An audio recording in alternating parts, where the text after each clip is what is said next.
Hai semuanya, Assalamualaikum warahmatullahi wabarakatuh. Selamat datang kembali di Peki Channel. Nah, di video kali ini aku mau melanjutkan pembahasan tentang beasiswa JFL yang sebelumnya, yang kemarin udah aku bahas di video ini. Nah, di video kali ini yang mau aku bahas itu tentang beberapa persyaratan yang harus kita penuhi untuk mengajukan beasiswa JFL ini. Nah, banyak banget, nggak banyak banget juga sih, tapi ada banyak, lumayan lah, ada mungkin 10 orang yang ngirim DM ke aku ataupun ngirim ke WA dan nanyain tentang beberapa persyaratan ini. Ternyata masih banyak yang bingung tentang persyaratan-persyaratan ini, diantaranya esai, portofolio, terus proposal, yang ditanyain tuh CV, kemudian surat-surat dan yang lainnya. Nah, oke, langsung aja ke pembahasan yang pertama. Yang pertama yaitu tentang portofolio.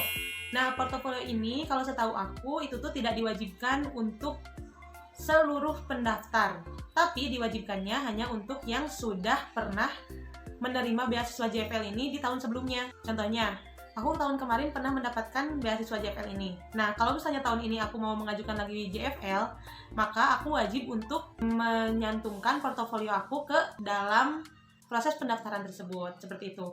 Tapi kalau misalnya kalian baru pertama kali mendaftar dan sebelumnya belum pernah mendapatkan beasiswa ini, kalian tidak diwajibkan untuk mencantumkan portofolio. Namun, jika kalian mencantumkan portofolio, itu boleh dan bagus, karena itu dapat menjadi nilai tambah untuk diri kamu agar bisa terpilih sebagai penerima beasiswa JFL ini. Next, ke pembahasan yang kedua, yaitu tentang proposal penelitian. Nah, banyak banget yang nanyain ke aku, teh proposalnya harus tentang apa ya, katanya.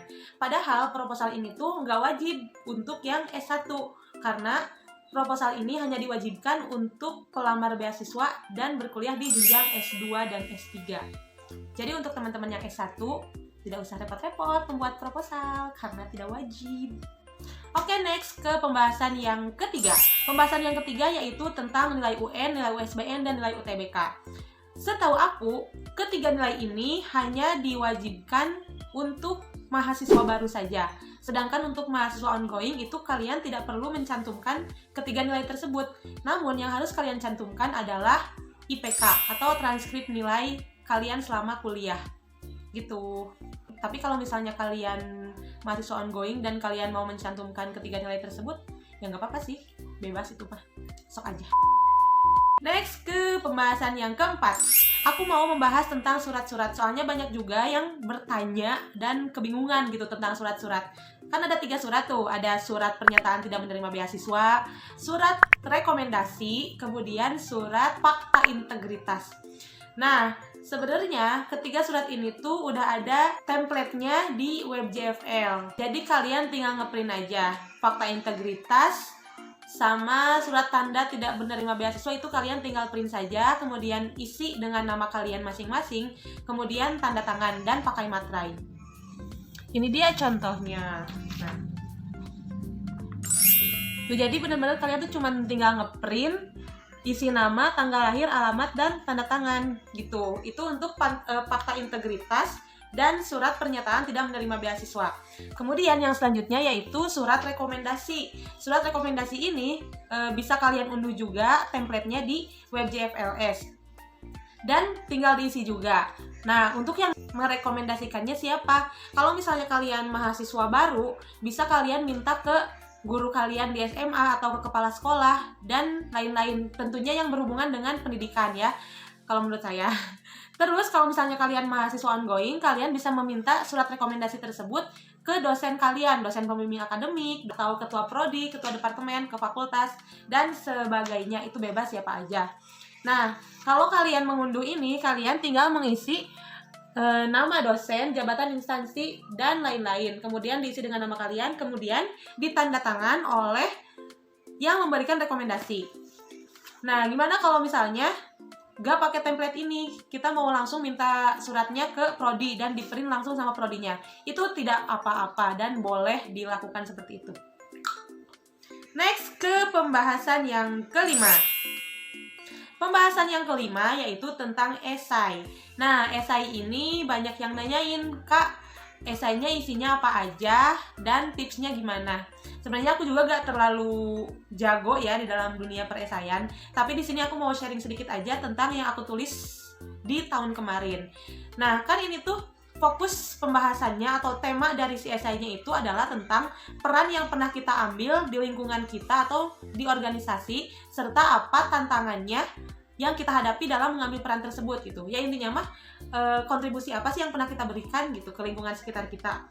Nah, jadi di dalamnya yang aku tuliskan itu, pertama, aku menceritakan tentang diri aku sendiri, kesibukan aku saat itu, dan kesibukan organisasi tentunya.